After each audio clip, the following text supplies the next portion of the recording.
नबोली बस्न सकिनँ।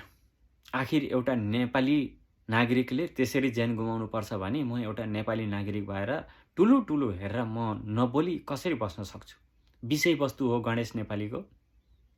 उहाँले जुन खालको हिजो घटना घटाउनु भयो एकदमै अत्यन्तै दुःखद घटना छ र यो घटना कसरी घट्यो नेपालमा उहाँले चाहिँ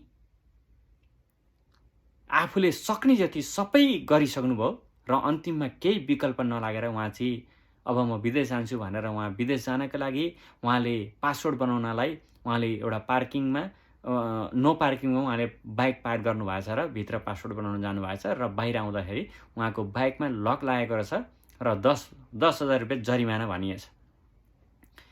त्यो जरिमाना चाहिँ नगर प्रहरीले बाइकमा लक लगाएको रहेछ र जरिमाना तिराउन लागेको रहेछ। तर उहाँसँग त्यो पैसा थिएन। एकदमै असफल भएर कुनै पनि व्यापार व्यवसाय जागिर त तपाईलाई छँदै छैन। व्यापार व्यवसाय गर्ने माहौलै छैन नेपालमा।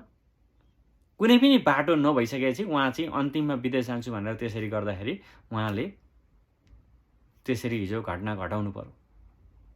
किनभने उहाँले चाहिँ 10,000 रुपियाँ एउटा नो पार्किङमा पार्क गरेकै भरमा चाहिँ 10,000 रुपियाँ जरिमाना तोकेछ नगर प्रहरीले र नगर प्रहरीहरूले हरेक नेपालको कर्मचारीहरूले चाहिँ कसरी आफ्नो नागरिकहरूसँग बोल्छन् भन्ने कुरा पनि तपाईँ हामी सबैलाई मजाले थाहा छ।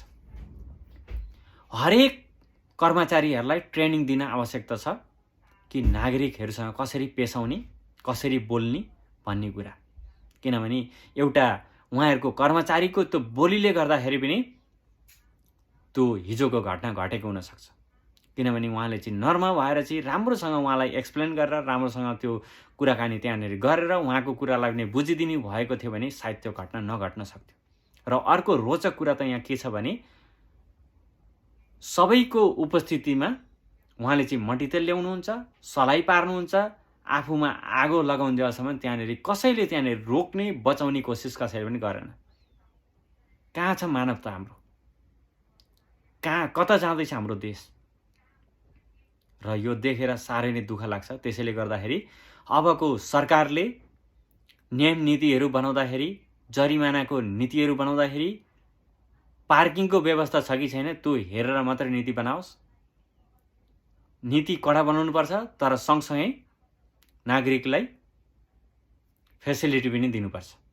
यदि पार्किङ छैन तर नो पार्किङमा राखेको भन्दैमा पार्किङ